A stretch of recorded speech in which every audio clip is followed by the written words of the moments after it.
তো আজকে মেনু হচ্ছে ক্রাঞ্চি ব্রেড রোল। তার জন্য লাগবে সামান্য কিছু উপকরণ। পাউরুটি আমি কেটে নিয়েছি বা আপনি ছেড়ে নিতে পারেন, 3টে ডিম, পেঁয়াজ কেটে নিয়েছি, ক্যাপসিকাম কেটে নিয়েছি, আর আমাদের একটু বাটার আর 2টো লঙ্কা। তাওয়াতে তেলটা গরম করে ফেলেছি। আমি এক এক করে এখন সবজিগুলো দেবো। প্রথমে দিলাম লঙ্কা, তারপরে দিলাম ক্যাপসিকাম, তারপর একটু পেঁয়াজ দিয়ে এটা হালকা করে ভেজে নেব।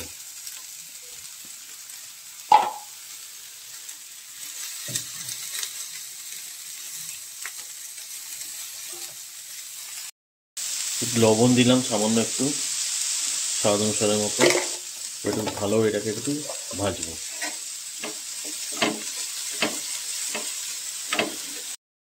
ক্যাপসিকাম আর পেঁয়াজটা মোটামুটি হালকা করে ভাজা হয়ে গেছে। এবার এটা আমি গ্যাসটা অফ করে দেবো। আমি এখানে 3টে ডিম ফাটিয়ে নিয়েছি, লবণ দিয়ে দিয়েছি, আর একটু ম্যাগির মশলা দিয়ে এটাকে ভালো মতন করে গুলিয়ে নেব।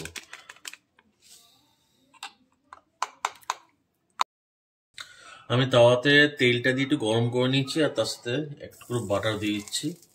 ওটা গরম হয়ে যাবে, তারপর আমি ডিমটা দেবো। করে ফেটিয়ে রাখা ডিমটা দিয়ে দিচ্ছি।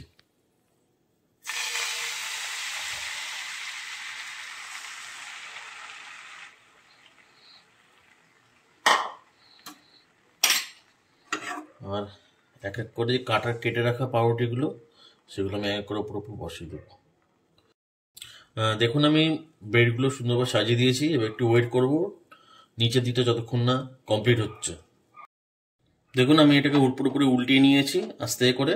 এবার আমি আস্তে করে এদের অল্প অল্প করে বাটার 4 সাইডে অল্প অল্প করে দেবো, যাতে নিচের দিকটা ভালো করে বেক হয়। আমার 4 সাইডে বাটারটা মোটামুটি মেল্ট হয়ে গেছে। এবার আমি একটু করে সস দিব বেসটাকে দেওয়ার জন্য।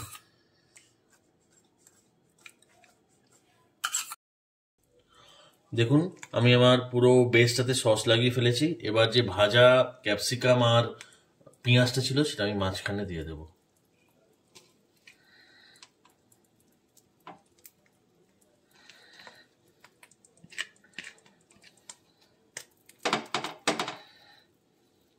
আর এর সাথে দেব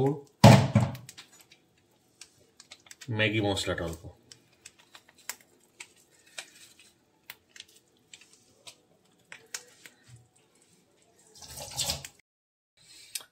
আমার কাছে চিজ রাখা ছিল, আমি চিজটা একটু দিচ্ছি। এটা আপনারা দিতেও পারেন, না দিতেও পারেন, এটা আপনাদের ওপর পুরোপুরি ব্যাপারটা।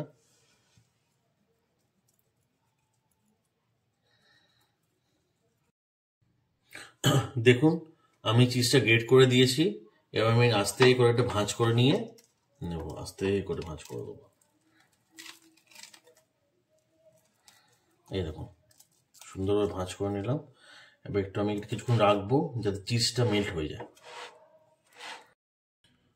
ভেতরে গ্রেট করা চিজটা মেল্ট হয়ে গেছে পুরোপুরি। এবার আমি গ্যাসটা পুরোপুরি বন্ধ করে নিয়ে সার্ভ করব। ক্রাঞ্চি এগ ব্রেড রোল পুরোপুরি তৈরি, আমি প্লেটে সার্ভ করে দিয়েছি।